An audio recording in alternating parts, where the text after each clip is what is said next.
Hello, we are from Group 7, which consists of 5 members, which are Sim Jali, Chai Joyvi, Tu Wei Lam, Natasha Amira, and me, Iza Shahira.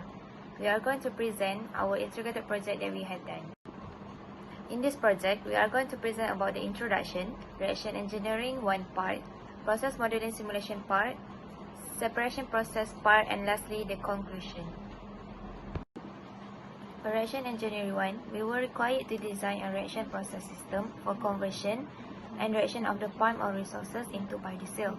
Next, for process modeling and simulation, we are required to simulate a simulation of the palm oil biodiesel plant which had been designed in the reaction engineering 1. And lastly, for the separation process 2, we are required to design a separation process system to improve the purity of biodiesel produced. In this project, the process that occur in CSTR were trans-esterification.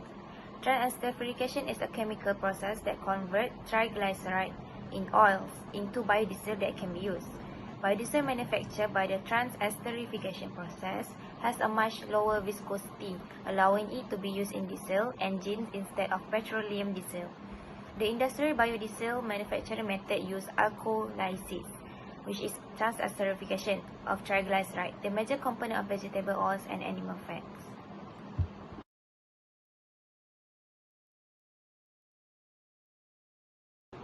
I am Natasha and I will present about the overall process flow diagram.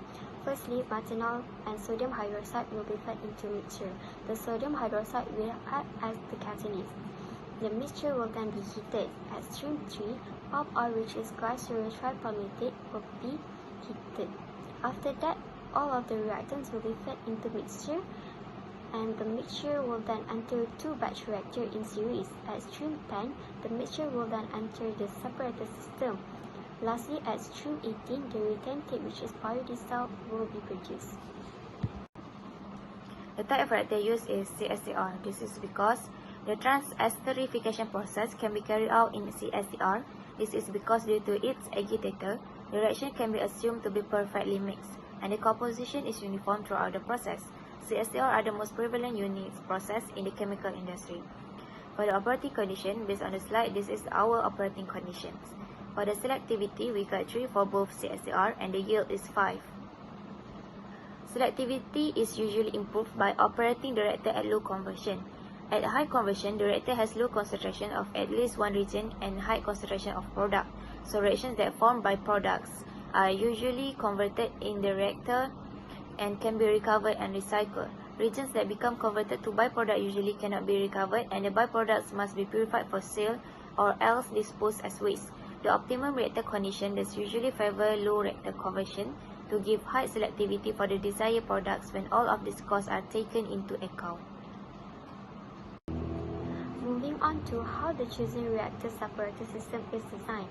For the reactor, it will be 2 CSTR in series.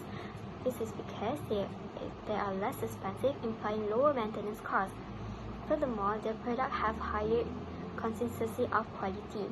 Next, optimal parameters used can reduce cost of the processing, such as increase in residence time will increase the yield of methyl ester. Moreover, increasing the alcohol to oil molar ratio will also increase the process yield, which lead to quicker biodiesel conversion. Lastly, in trans-esterification process, temperature is very crucial. High temperature can improve the trans-esterification process. Next, for the calculation of volume of reactor part, the assumption we use is reactors undergo perfect mixing.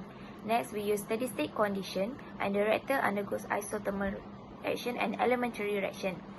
For the conversion, CSTR1 we use is 50% and for the CSTR2 is 70%. For the part of calculation volume, we use based on research Sunny ETL 2019, the activation energy used is 23,000 kJ per kmol, and based on Shin ETL 2011b, the K1 is 1.3496 hour per -1 at the operating temperature of 30 degrees Celsius. Moreover, the required temperature operation needs to be within 50 degrees Celsius to 65 degrees Celsius. Hence, we assume that the operating temperature is conducted at 60 degrees Celsius. Since methanol is in excess, the pseudo-rate law is applied. Hence, the volume obtained from the calculation were 0.66 meter cube for volume 1 and 1.5423 meter cube for volume 2. Alright, thank you. My name is Tong Wei Lam. So I will be presenting on the process modeling and simulation part for this project. So process modeling and simulation is important because it helps the designer to predict the conditions of the plant and reduce the cost. Alright, so in this project we have done simulation using symmetry software in order to validate our data obtained. And here is what we have done, the PFD here, and this is the comparison of the concentration of each component. And here we can see the deviation error between the simulated data and the data obtained through manual calculations. And here we can see that the deviation error is quite big. There are three possible errors that occurs. Firstly, is the wrong assumption that only liquid phase is involved in this process, because from the simulation we can see that the products leaving the reactor is mostly in gas phase, and this lead to inaccuracy as the volume change factor is ignored during the calculations, and consequently it leads to incorrect assumptions on the conversions. Also, the inconsistency of the simulation software also contributes to the errors as well. Also, sensitivity tests have been conducted as well in order to determine the effect of feed temperature, feed flow rate, and feed composition towards the reactor performance, which is the conversion. So at this graph, we can see that when the feed temperature increases, the conversion of the reaction decreases, because transesterification of palm oil is an exothermic reaction which does not favor high temperature. And here, when the feed flow rate increases, we can see that the conversion decreases as well, because flow rate is inversely proportional to the conversion when the volume is remain constant. And here, conversion versus composition. And here we can see that when the feed composition of the methanol increases, the conversion decreases as well, because more reactant there is more reactants and more heat of reactions has been released, and under constant cooling water flow rate, the heat cannot be removed and making it not favorable for exothermic reaction.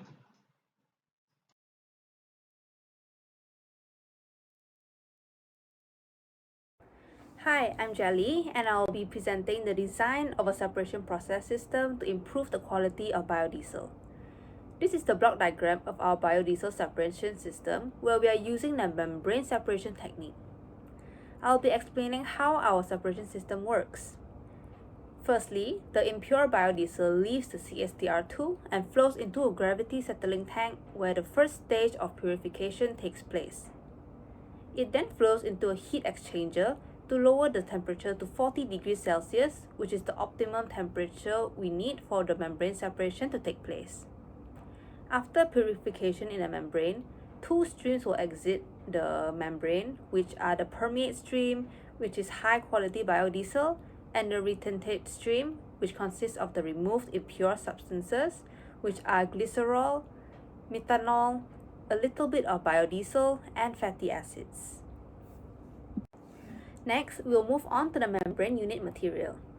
We have chosen the ceramic membrane as it has enhanced mechanical strength and structural stiffness, corrosion and thermal resistance, stability of operating characteristics, the possibility of multiple regenerations, and resistance to bacterial attack compared to other materials.